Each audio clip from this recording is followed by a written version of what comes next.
Hello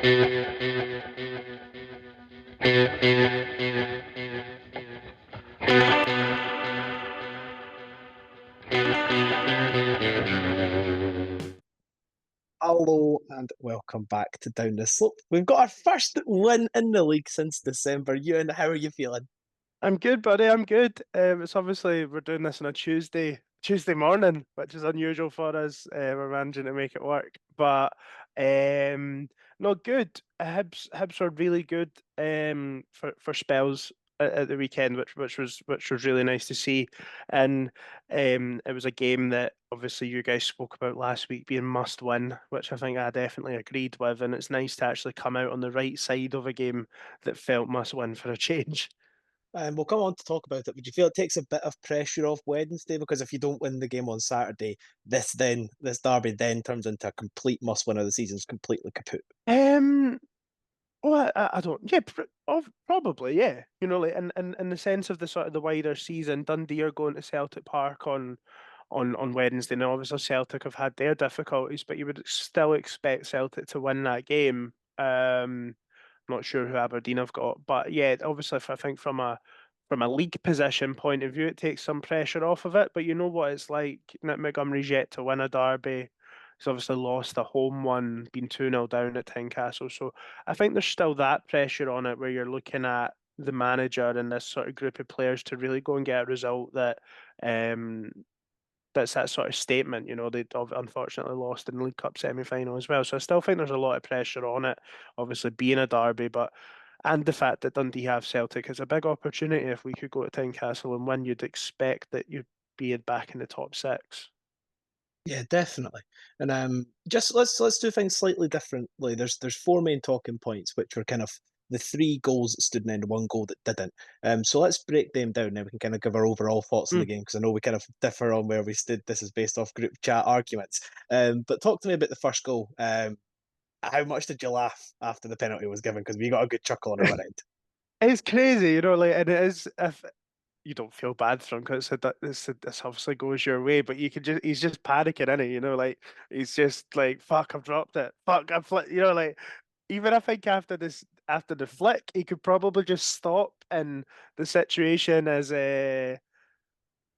savable from a Dundee point of view, like Marconda. It's probably, if he just stops, I still think Emiliano's putting the ball wide or whatever, and the ball's coming back into the box. I don't think Hibs are going to get a shot away directly, regardless, if he just puts the brakes on. But he decides to clatter into to Emiliano, and obviously, thankfully for us, because yeah, that is where our main differing points come from the performance up to that point. I, I thought Hibs were pretty poor up to that point. I really, really didn't. I really wasn't impressed at all. But yeah, we'll maybe come on to that. I know, well, you've opened the can of work just on the goal. If anybody that's better at tech than I am can put the Benny Hill soundtrack over him chasing the ball down, it would be much appreciated. Because the thing is for me as well, watching it back, if he just goes to punch it, he probably gets the ball away and doesn't even give the foul away. For some reason, he decides to kick it. I mean, I guess he manslaughter might think though. he might think he's too near the edge of the box or something. Um, but yeah, no, for me, I think first 10 minutes, I think we came out a bit flat. I fully agree there. I don't think we looked good, and Dundee were probably in the ascendancy. But I think as soon as we entered their half, I don't remember them touching the ball in our half before maybe like 10 minutes before half time. Um, I think we were very, very comfortable after the first 10 minutes. I agree we didn't create too much. We had a couple, like, we were creating so many corners. I think we had something ridiculous, like eight Yeah, corners in the first half. But for me, it was watchable. I think there's been so many games this season which, like, is that obviously where we're wasn't at at? the game. But I think one thing when we go to the football, one, you obviously want Hibs to win, and two, you want to go and say, "Oh, I had a good afternoon out watching the Hibs." And for me, I thought it was a good game of football that I actually enjoyed being at, and it wasn't like the eye pins and eyes that I've had several times watching Hibs this season. So I think that was my main reason for enjoying it. See, I think obviously I came out and I seen yourself and your sister get my ticket for Wednesday night from you at half time, and I said when I seen you, I was like, I don't think smile came on my face until the penalty. Like I didn't think it was great. I really didn't. I thought Dundee had a good amount of the ball quite easily in our half. I thought they were, there was a lot of times where the ball was sort of going up towards our final third quite easily, and they were able to recycle it. And Luke McCowan and his midfield partner were they always seem to have a little bit of space. There was always a pass on for Dundee, and I really was thinking Hibs were going to come out and try and start the game on the front foot at the weekend, and we didn't, and we were compact. And don't get me wrong, Dundee didn't create anything. I think Owen Beck obviously had that shot that ended up going for a fucking VAR check when it hit Rocky's chest. But like I'm not sitting saying that Dundee were battering us by any means, and they weren't. But I thought it was quite cagey, and I really wasn't enjoying it. Honestly, I really, really wasn't enjoying it up until the penalty. However, as we've seen with this Hibs side, when they get their noses ahead, they can look like a really, really good football team, and that's what we've seen between the goals. Venti took the penalty very well, which was good to see. Obviously, him to get back on the goal scoring form. So we'll come on to whether he should or shouldn't have had a second one, but I know I'm maybe ignoring a really good chance that Will Fish had from a corner when the game was at 0-0, but we just didn't create anything. And in terms of open play, I look at that team. Martin Boyle, Maolida, Vente, Marcondes, Nuo. Like, surely we should be in 30, 35 minutes of football, at least having like one half chance from open play if we're saying we were playing well. Like that's just it just wasn't quite there. But that absolutely flipped for the next what 30 minutes or so, would you say, probably, up until the disallowed goal? Well, one thing that I'm on your side for, I don't know if you noticed, but really frustrates me is I just think that Abita is probably one of the best ball carriers at the club, and I think if he's coming up against a midfielder as opposed to a fullback, he's going to beat him 9 times out of 10. And I just Yeah. thought there was so many times he could have received the ball with about 2 yards of space to actually make his mind up and do something. And for me, if you give Abita the ball 10 times and they don't do anything to stop him getting the ball in space, just keep feeding them. I think one thing that this Hibs team do that frustrates the hell out of me is they always try and mix it up and they always try and play the different flank. If it's working down one wing, like every time Maolida got the ball, he was turning the right back Yeah. inside out for fun. Just keep Yeah. feeding them until they start double teaming and until they start putting cover there. Like if there's a hole to exploit, just keep Yeah, exploiting it. absolutely. Yeah, just keep hitting it. And I just maybe it's like when your team's on a bad run of form, when things I think something has to be fantastic for you to really actually recognize that it's good. And I think had we probably played this exact same way against Dundee, maybe when we drew 0-0 with them at Easter Road, maybe I'd be looking at it differently, Harry. Like I'm not going to say that maybe I'm not being overly harsh on the first half hour or so, but I just expected a bit more. I've just felt quite slow and ponderous, and I don't think I go as far to say that it felt like Hibs were the away team, but like it just I don't feel like just now we're coming out at teams really, especially at home. Obviously, we scored early against Aberdeen, but like Aberdeen were probably the better side still in the first 10 minutes, even though we were 1-0 up. Like it would be good to see a Hibs team come out really on the front foot and try and really get at a team from the get go. That maybe it's just the way the manager wants us to play in terms of that sort of control and the build up and stuff. Maybe that doesn't lend itself to sort of fast football at the start of a game, because that can obviously leave you a little bit open at the back as well if you sort of then get a bit basketball game in terms of one end to the other. And I don't think that's what the manager wants. But yeah, just that first half hour was for me not very good. But let I say the next half hour, 40 minutes was probably the best I think we've played all season. Like it really was like a flicking of a switch after the penalty, and we probably should have been 2 or 3 goals up by the time half time came. And then Trevor Carson, obviously, it's Trevor Carson, yeah, had an absolute clanger for Yeah. the penalty. But some of the saves he was pulling off in like the last 10 minutes and the opening 10 minutes each half was just Yeah. absurd. Like he was a man possessed. And in fairness to him, I respect it when a player has a clanger and then makes up for it because he definitely did that. Yeah, I think it's good. It's 2 good saves he makes sort of in quick fire. Succession. Aye, Yeah. succession. Thanks. Aye. From Venti and my leader. Now, I think Venti should score. I don't think there's. Um, don't think there's any question about that. I think that's a sitter, and he probably puts it the one place that the keeper can save it. The Maolida one, you'd be a surprise if he didn't save it. Like it was a decent effort, but Hibs were right on top at that point in the game. I think Dundee were quite happy to get to half time. I felt like the goal really, really rattled Dundee. I felt like I mean, at the start of the game, I don't know if you noticed it, they went down to their fans and they were giving it like getting up Mm. and that, and I was like, oh, right there. I was like, to me, that screamed of a manager that had said to them, if you go out there and win this game today, you finish top six. Like that. Like it was like that sort of. I felt like they had that in them, and after the penalty, they looked rattled. I thought until half time they were erratic. They were all over the place, and we were getting at them at will, and it was. I suppose it was disappointing to only go in 1-0 up, and I'm trying to think if we had any other chances, Harry, other than that sort of the quick fire ones. In the start of the second half, I think Boyle had a shot and the Yeah, keeper sort got of. down Yeah. really quickly Oh, to that was a save that great one. save. Yeah. That was a fantastic save on from Boyle's volley. It sort of skids off the surface as well, and yeah, I mean, I'm saying that Hibs didn't start the first half very quickly, but we started the second half quickly and got what looked like a very good goal.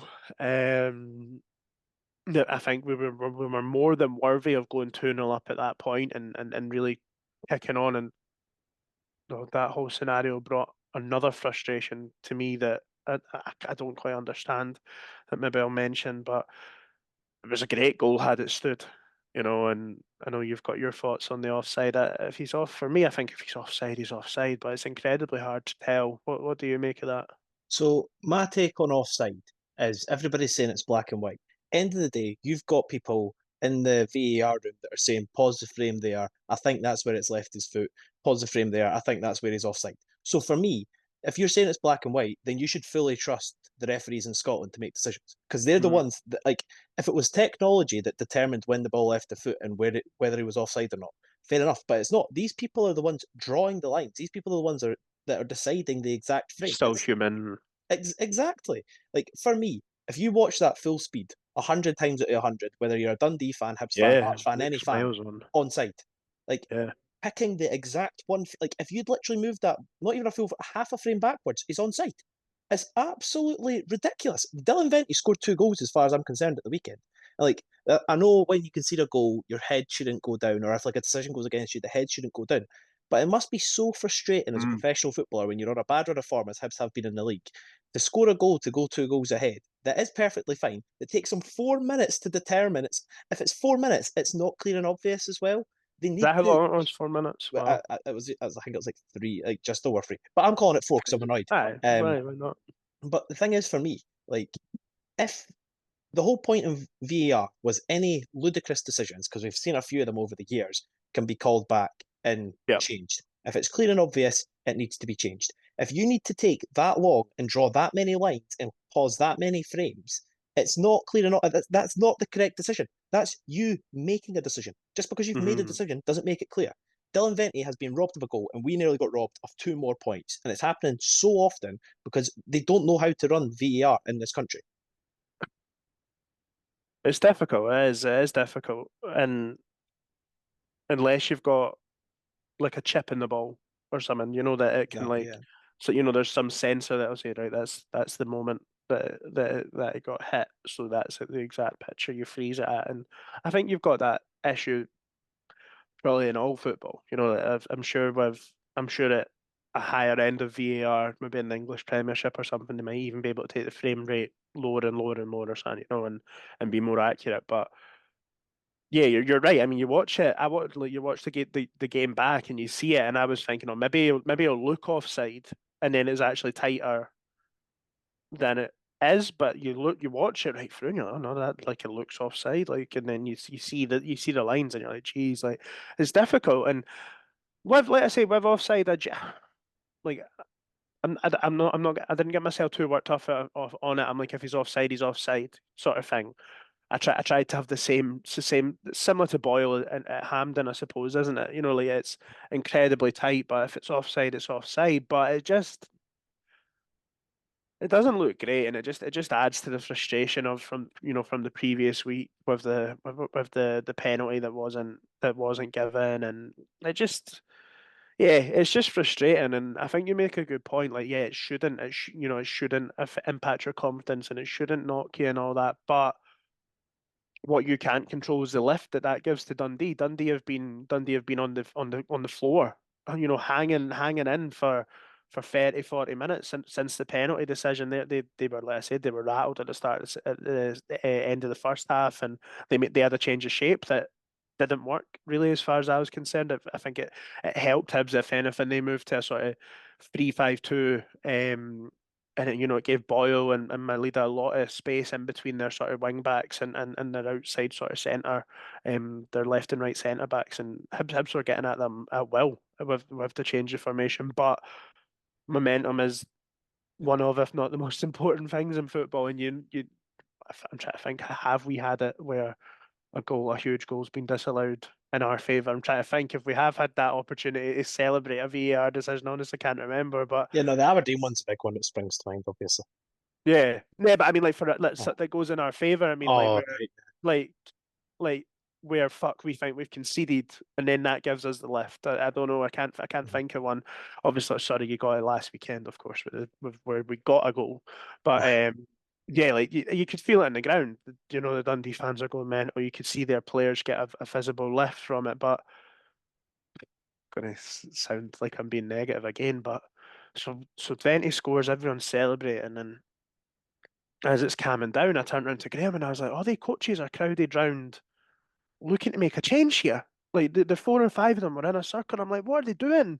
Like we've just been on top for half hour, 40 minutes. We're battering them. We've went 2-0 up. Go and score again. Give them another 10 minutes to go and fucking kill the game, because we've all watched football enough, and we've definitely watched Hibs enough to know that 2-0, this game's not fucking over. Of course it's not. We've drawn fucking 7 games 2-2 this year. You know what I mean? Like, and then you see Amos getting stripped, and it's not a slant on Amos as a player. And I'm like, what are we doing? What we go 2-0 up, and this first thought is right. That's us. Let's make a change. Let's shoot up the midfield. Like, the message for me surely has to be fucking great, Hibs, go again, to then still make the change when the goal gets disallowed. I'm like, that's a disaster waiting to happen. Like, you're talking about that gives them a boost. Well, us bringing on a holding midfielder now, I know it is pretty much like for like Mariah Welsh was playing deep, but he was playing well. You bring on someone that is objectively not going to be as effective in the final third. What is that saying to the ground? What's that saying to the players? That's like, right, we've done our job. We've played for 60 minutes, right? We're going to see this out. And I felt from that moment on to when Dundee scored, it was a matter of time. So it's like they've made a change when it wasn't needed, but then they needed to do something else to stop the goal, because Dundee were coming. They'd had plenty shots fire across the edge of the box. They'd had loads of corners. They'd had a disallowed goal, which was, like, I mean, he was Yeah, fucking it was 6 yards five. offside. Aye, like he was miles offside, but do something. So it's like we're doing something when we don't need to, and then we don't do anything when it's so obvious. I think you probably felt it if the Dundee goal was coming, as far as I'm concerned. I never felt in that 10, 15-minute period that Hibs regained control of the game. And it's not a slant on Amos, it's absolutely for me a slant on the manager. His game management at times is suspect. He done the same against St Mirren in the League Cup. I think what would the score have been at this point? 3-1 to make it 3-2, maybe? Nah, I think it did it go? No, it went back. It was 2-1. We went 2-1 up, and he made a change, and then Bacchus scored to make it 2-2. And we sort of got away with it that night, because even though we'd went well,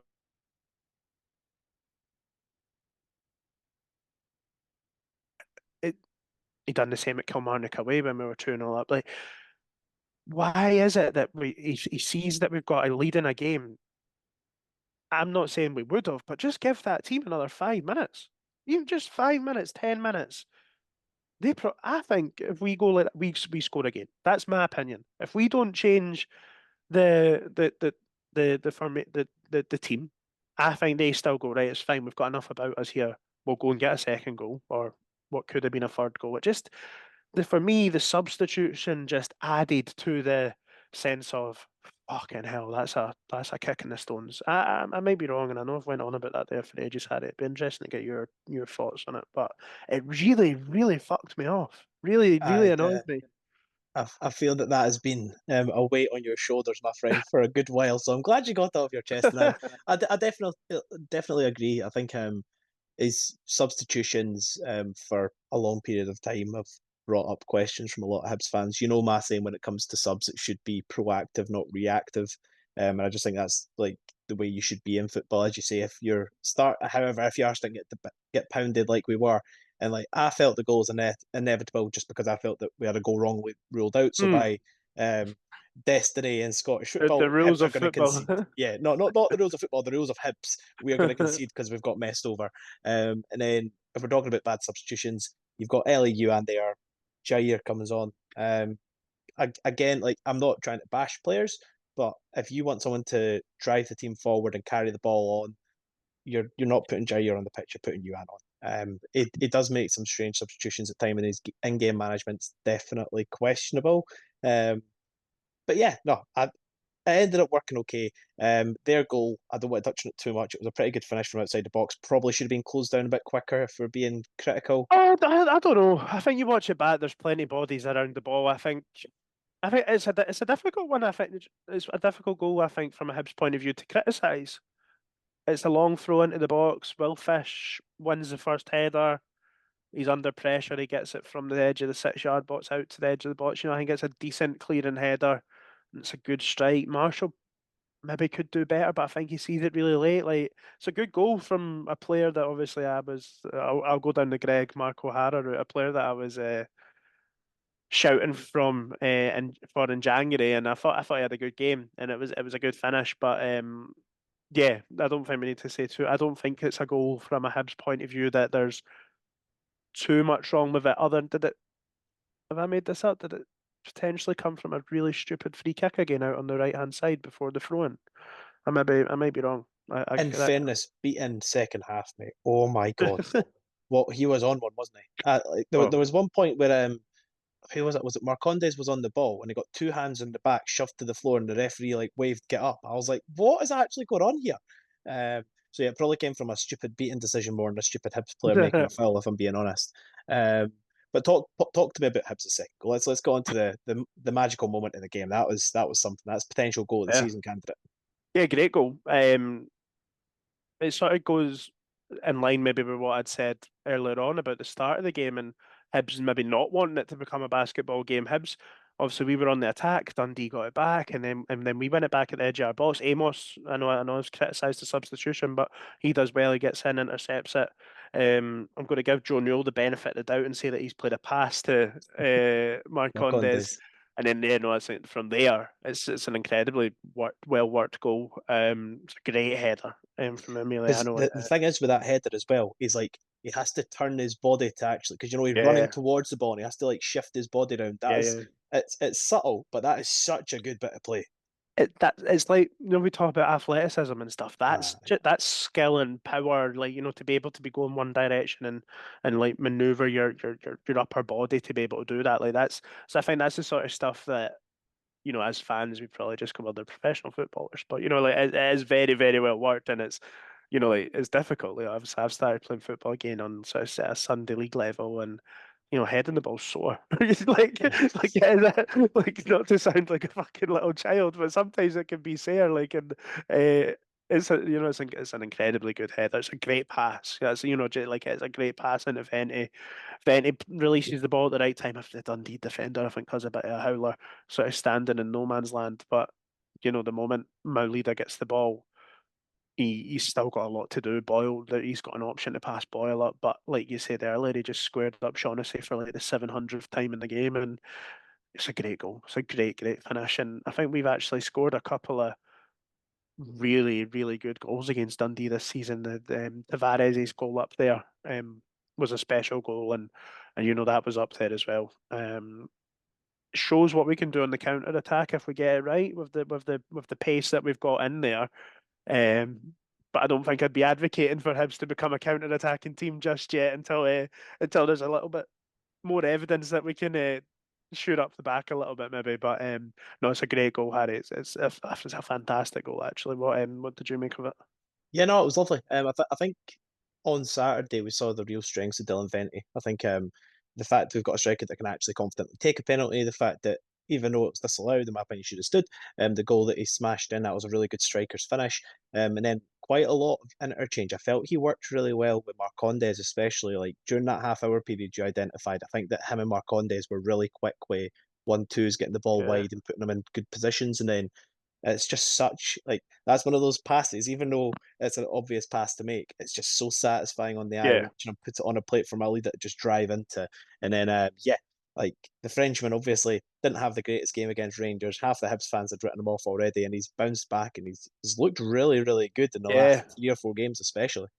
I think he's definitely, and definitely him and Emiliano now. Obviously, with Emiliano, you think that we've got him because of the Bournemouth link. I don't know how we've got Maolida. In the sense that if it's, we knew the Foley money was coming in and we're paying a lot of his wages, but the two of them for me look a level above that what they're playing at just now. I think you can probably see how Maulida's maybe ended up where he has in terms of Herfa's sort of reserves. Like if I can imagine he would be an incredibly frustrating player if it wasn't working, but you see the confidence that he's obviously playing with just now. It's incredible. I don't think he's lightning quick. I don't think he's rapid, but he's close control and the way he can square up a defender's great to see. It's a good contrast from Martin Boyle on the other side who post control and stuff like that probably isn't his forte. He's more direct in terms of using his pace. But yeah, no, great signing, great finish. And I like him playing off the left hand side. I think he's probably had his two best performances off the left. He was good up at Aberdeen last weekend, but I thought against Dundee at the weekend, and then his appearance off the bench against Kilmarnock, coming in from the left hand side. I think that's where we've seen the best of him so far because it gives him more opportunity to square up fullbacks, to square up wide centre backs. Whoever find that little bit more space than maybe what he would get playing through the middle against. Obviously, in this league, some brutes of centre halves, although he looks like he can handle himself as well, as you've seen from the goal at Aberdeen. But yeah, no, really, really impressive. And I know you mentioned Dylan Venti. I think, when you're watching the game, you're still not noticing loads that he's doing, but when he's contributing to the goals, which he did on both occasions at the weekend, then you know what he's there for. He is capable of scoring. It's frustrating, like you say, on another day he probably gets a hat trick. His chance after the penalty and the goal is disallowed, and then he's really up and running. So hopefully he can kick on now because it was. Don't know about you, but I was surprised to even see him in the starting 11 after not featuring at Pittodrie. So, hopefully he gets a run in the team and starts scoring some goals. Just to say, I think I called him our Frenchman. He's not French. He plays for the Comoros national team. So I'm just stupid. Ah, But yeah. And then any final thoughts on the Dundee game? Any particular performances you wanted to shout out as good? I thought Joe Newell had a good game again. Probably for the first time at Easter Road that maybe in a while. Rocky made a bit. Did Rocky make a big difference, or did Dundee not offer loads? I'm going to say Rocky made a difference. I thought he was very good. Um, Dealt with everything well. Thought he handled Curtis Mainwell when he came on, who can be a handful. He's a unit, that boy. He is a handful, man. Yeah, Jesus. Lewis Miller could be better. I would say. I think still, I don't think we've seen the best of him since he's come back from the Asian Cup, but I think at times just pin it positionally and stuff, but definitely I don't have any concerns, with him playing it right back. I would no that starting 11 is probably our best. Um, I think that is this if everyone's fit through now to the end of the season. I think that's your team. Would you say? Yeah, definitely. Just in terms of like, I would agree that's our strongest starting 11. Um, from my perspective, I think Joe Neal's spot on. I think the midfield in general. I was going to say that's probably the best the midfields work together. probably under Montgomery, to be honest. I think that Mariah Welsh, nobody really knew much about him when he came in, but he's been the exact type of player that we've been wanting. Essentially, he's got better defensive capabilities than we had in that position, and he's got ball playing abilities as well. I think Marcondes, as we say, the only reason we got him, we think, is because we've got a partnership with a Premier League club, but he's definitely well above the level of Scottish football. And Jonio, I think, has looked a lot more comfortable playing along those two in midfield. Yeah. And then, yeah, as I touched on as well, I think that Vente looked good. I think Boyle has still been on a really strong vein of form, was unlucky not to get a goal. And yeah, it was an overall really good team performance. I think, as you say, Rocky, it's hard to tell because Dundee, every time they play us, seem content not to attack too often. But I think that Rocky just came in and done essentially a better job than Triantis done. Was interesting seeing Nectar come in midfield. Um, Hope that's not something that we see too often because I don't think he looks particularly comfortable there. Um, but yeah, um, just I think it was just a good performance. And obviously, we've just reflected on our good performances from the weekend. But our city rivals who were coming up against got smashed 5-0. That was quite satisfying to see, wasn't it? Yeah, it was a nice experience. It's a nice change, isn't it? From the last couple of months. Yeah, interesting. I think at the time I was like, I think that is a good thing for us because I think they will. God, if we beat them on Wednesday, there'll probably be some of their fans that want him sacked. Like they are just as bad as us. Like they really are in that sense. But yeah, I don't know. On one hand, I'm thinking, fuck, they're gonna, there's gonna be a reaction, and then on the other hand, I'm like, confidence is a fragile thing, and I think whilst Hearts aren't a bad team, in fact, they are they're a good team. They're not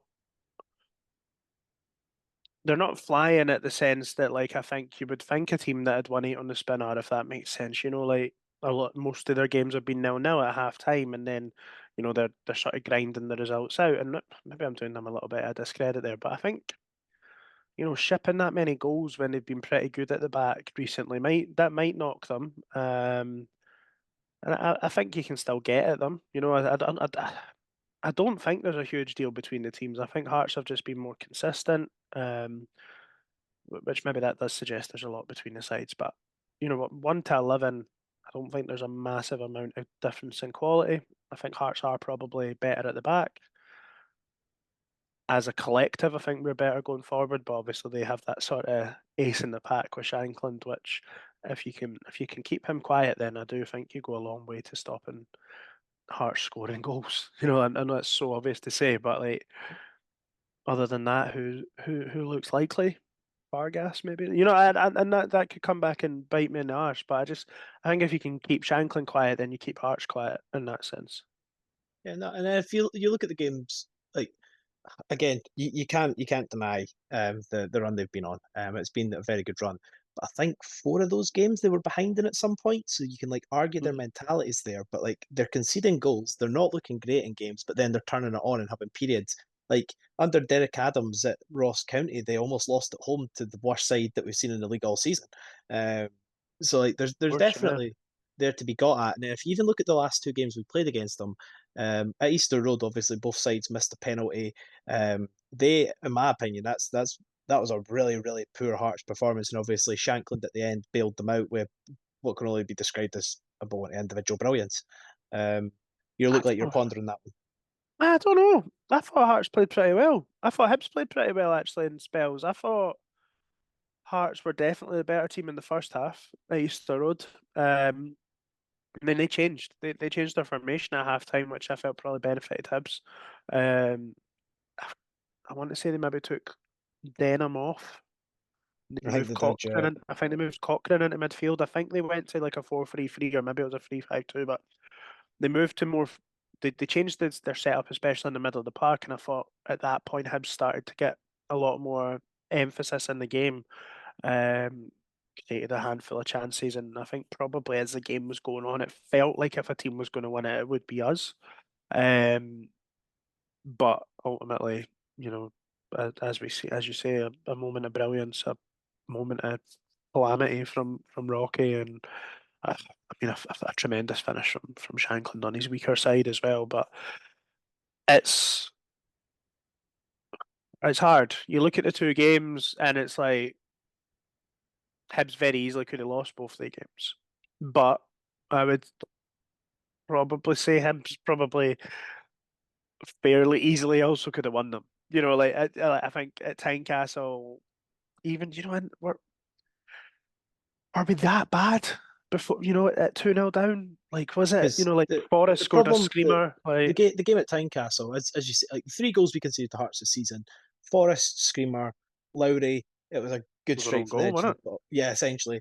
And then the Shankland one, um, as you say, Rocky could have done better. But again, it's a lump up forward. He does something great. it? Yeah. Um, apart from that, they didn't really cause us to like. They definitely the first Mm. game at Tynecastle, first half they controlled us. That's the most Uh-huh. dominating one of the two Edinburgh sides has been over the other so far this season. But I just think that they're to be got at. I think that there's so many teams that are like kind of in that pack that have started treating them like Celtic and Rangers in the sense that they're Yeah. just not attacking them the same as they are the other teams in the league. Um, yeah, I think you I need to just start yeah, fast. I agree. Like I say, I think a lot of their games have been now at half time. You know, I watched a view from the terrace that came back last Friday. I listened to the terrace podcast, and you know, like there's obviously a fair few Hearts fans on that, and the vibe has generally been that they understand where Hearts season is. You can just watch the second half of games. You know what I mean? Like that's sort of been the. So I think if you can get at them early, now Rangers done that, and I'm not. Rangers are a different beast just now. They are the best team in the league. Obviously, Hearts going to Ibrox at the weekend. They've just went top of the league and stuff. I would imagine it would have been a pretty difficult environment to play in for an away team, especially when you can see their goal after two was it two minutes. minutes or something. So, but I think that still stands to reason at Tynecastle. If Hibs can go and score early, then Tynecastle will become a difficult place for Hearts to play, and it'll be interesting to see how they react. It'll be interesting to see does their manager change a lot? You know, like because you've seen that in the past, regardless of how teams go. If they take a sore one, which that is, you can't get away from that. That is a sore result for Hearts to take. How many changes will he make? Will he bring Craig Gordon? Like, will this be the excuse that he has to bring Craig Gordon back in for Xander Clark? I don't.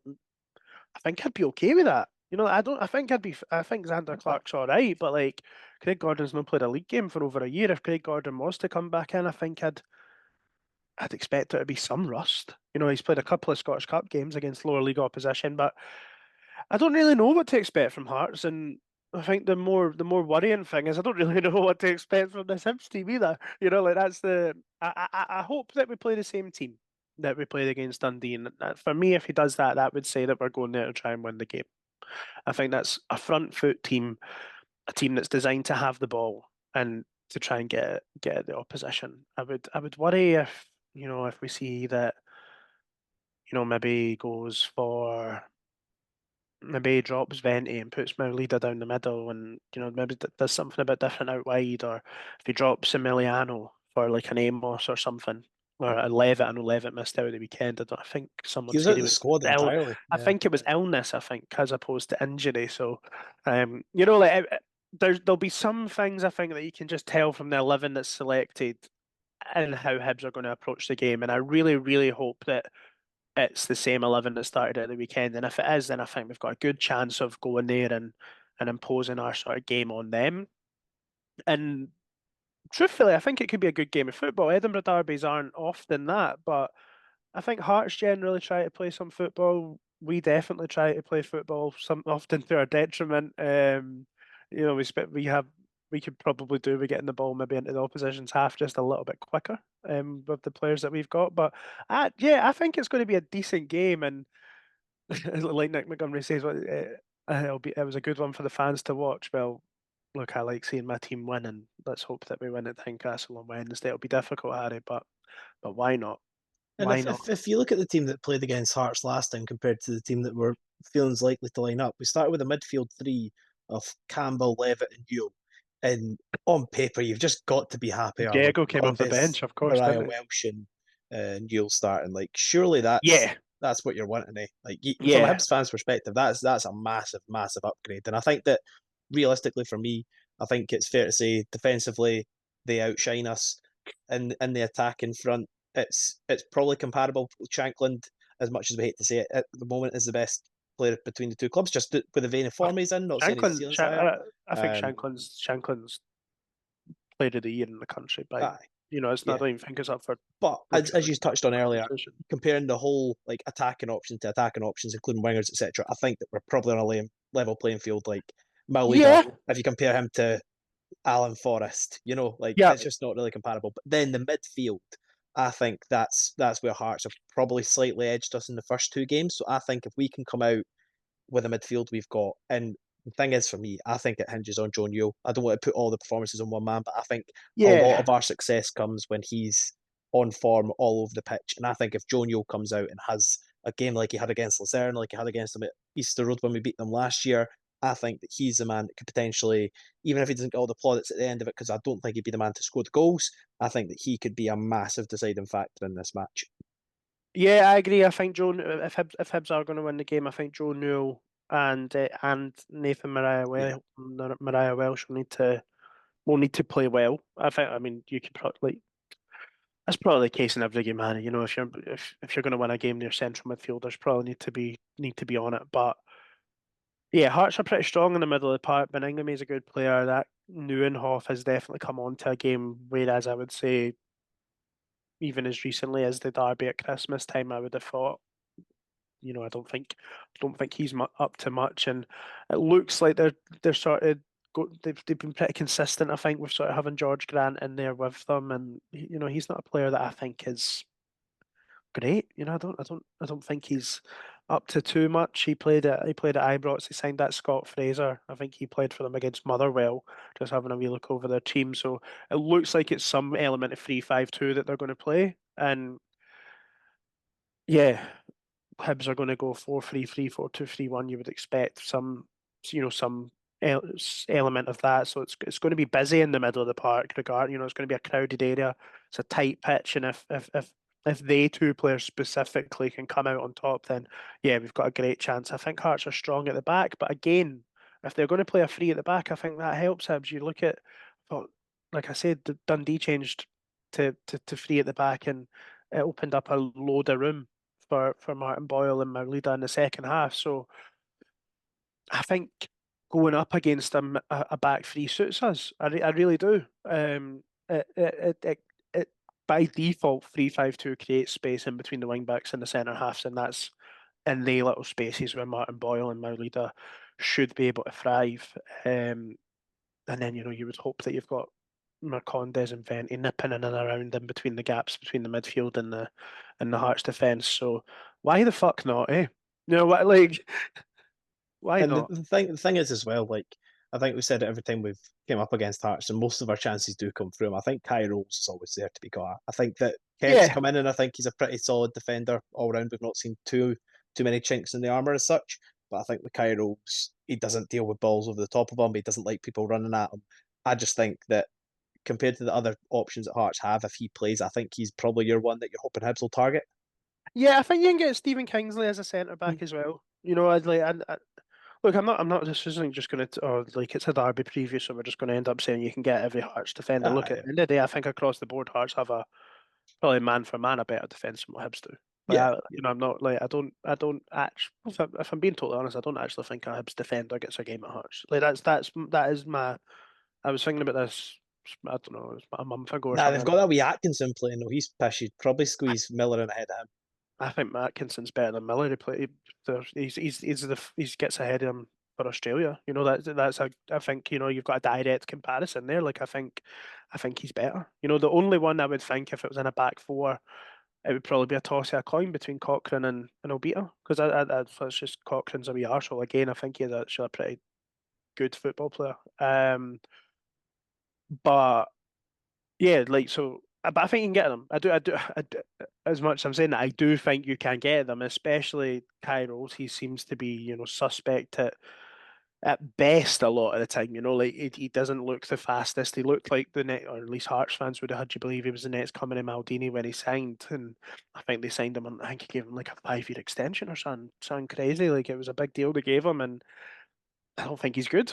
Really, I really don't think he's great. I would, as a Hibs fan, I agree with you. I would be less confident, seeing like if they, I don't know if he's fit or not, like Craig Halkett, for instance. I think he's a better defender than Kai Rose. But Stephen Kingsley for me is still a left back playing in centre and as part of a back three. So I think you can definitely get at him. And I think the more we speak, the more I'm convincing myself that a lot of it is going to come down for Hibs in an attacking way to Maolida and Boyle or whoever it is that's in the wide positions, because I do see in that tight pitch, you're not going to be playing loads of football through the middle of the park. It's going to be congested. I think we need to be able to let them be brave and maybe cheat a little bit, try and, because the Hearts wing backs will go. They're at home. They will go forward. Let the fullbacks deal with them and Boyle and Maolida, just hover in these spaces, and when we get the ball, go quick, like we did against Dundee for the winning goal. That's that. I think I can envisage a lot of these scenarios arising on Wednesday night, and if they do, then it's up to Hibs to obviously have the quality and the composure to capitalise on them. And I would say that would probably be our route to winning the game. Sorry, I think I spoke for about 10 minutes there. That's all right. You do it all the time. We love you for it. But the thing is, for me, I think that habits are a massive thing in football. You can fall into either habits like Hearts had with the winning, but I also think the one thing that steads in our favour here is conceding is definitely a habit. And if you concede 5 goals in the space of 90 minutes, it's going to linger on the mind in your next game. So they're going to come into this. So, like, yeah, That's it. Confidence is a fragile thing, mate. It's. I think again we're talking a lot from their point of view here, but I think it's a big game. I think it's important to look at it from their side of things. They will be expecting a reaction. They will, but I think we've seen it at Easter Road. We've seen it in derbies before. If they don't get that reaction inside 10, 15 minutes, Tynecastle could easily turn on them. They're sitting clear in third place. We've seen that. We have seen this story before, where they've been miles ahead in third place, but they lost to Hibs. Hibs won the cup, and they wanted their manager sacked. Like that. Like they thrive off beating us, and I think rightly so. I think we could probably do by thriving off beating them a little bit more, and potentially actually beating them more often would maybe allow us to do that. But they've just taken a pumping in a game where they were all like, oh, we can go, we can have a go, let's go to toe to toe. If I seen one more Hearts fan say they were going to fucking split the Old Firm and that, and they got their arses scalped, like that, and whether they want to go, or even if we lose the game, we'll still be X amount of points ahead of Hibs and all that. Their pride is damaged just now, as far as I'm concerned. And if Hibs go ahead in this game, or even just Hearts start slowly, yeah, I agree. Confidence will start to drain out of them, I think. Because they will be coming into this game expecting to walk over us. Not saying the players will, but the fans will be. I think they expect that this will be a walk in the park for them, and that there'll be a couple goals up by half time. And they'll be away back up, buttoning up their cardigans at the back of 10, happy as Larry. Like, it's up to us to make sure that doesn't happen and make sure it's difficult and try and turn that crowd. But yeah, we've decided, as we are Hibs fans, that we're going to go and pump them anyway. But we've got a couple last questions for you. So, first of all, when we go to Tynecastle, especially in recent times, all the best memories come from a Hibs player scoring 2 goals. Who is getting the brace on Wednesday night? Oh, I think on current form, you would probably need to look at Maolida. I think he looks the most likely to score a couple goals in that team. Yeah, but it'd be wrong of me to suggest anything else after everything I've spoke about in that area of the pitch. So I'll go for Maolida to score a double. And as we've known, I've been well and truly on the Martin Boyle hype train, but we're not going to have repeats. He obviously scored his 2, and the man was robbed of 2 goals at the weekend. Mr. Vente is getting a double tomorrow. Right, okay. I'm going to go for a Vente double, and I'm going to say it'll be a cracking derby, especially because it's not on TV. Again, the laws of football dictate that people will have egg on their face when they're stupid. So it's going to be 3-2 Hibs, and Vente's going to nab the winner and open the scoring as well. So there's your betting tips that we gave you last week randomly, and your other one this week. Couple sensational games on Sky this midweek, eh? St Mirren, Ross County, St Mirren, and Livingston, Motherwell. Just get one of us to help them with the scheduling, mate, because Bath. Anyway, that's a whole other. You know what? Episode. By the way, I'm saying that I don't mind it. Like Yeah, I think Sky I should be want that, showing but more they of their picked it games. at But the worst yeah, possible time. yeah. Anyway, Sky is a massive issue. We will cover them at some point. We're coming for you, Sky. Ewan, I gave my scorers and predictions. Hit me with yours. Right. I don't think anyone's going to score a double, but if anyone is going to score a double, it'll be Maolida, right? That's I was answering your question. I think Hibs are going to win this game 2-1, 2-1 2-1 Hibs, Hibs. and the goal scorers will be Maolida and getting his first goal for Hibs, I believe. Now, apologies if I'm wrong. Rocky Bashiri from a set piece. I can see it. Hibs end. And then he said to me, Not actually seeing the ball hit the back of the net. One of them, like Paul, like one of them, like when Paul Hanlon made it 2-2, when it's in because everyone's gone mental, but you because of the shitty the standard and carnage. Aye. can't see anything. Like honestly, what a shithole, eh? Like just the thought of going in there tomorrow, like it's such a shithole. Can we just not just talk about how shit Hearts are? Shite part of the city, shite colour, shite stadium, shite songs, shite cardigans, shite 155 owners. Like, fuck off. Honestly. Yeah, mate, I got a trip to Poland and it's cheaper than one night in their pish hotel rooms. Shite hotel. And Shite office looking main stand anyway. Like, fucking hell. Looks shite like something stink as well. The place is honking with that. Is it a beer factory or whatever it is? It's brewery, I hate the stench of that place. Like rats. Oh, But guys, we have covered off Dundee. We've covered off how we're pumping Hearts, or how we're maybe not. And thanks as always, Ewan, for joining, and thanks guys for listening thank you very much, motherfucking Hibs. on the cabbage. Goodbye.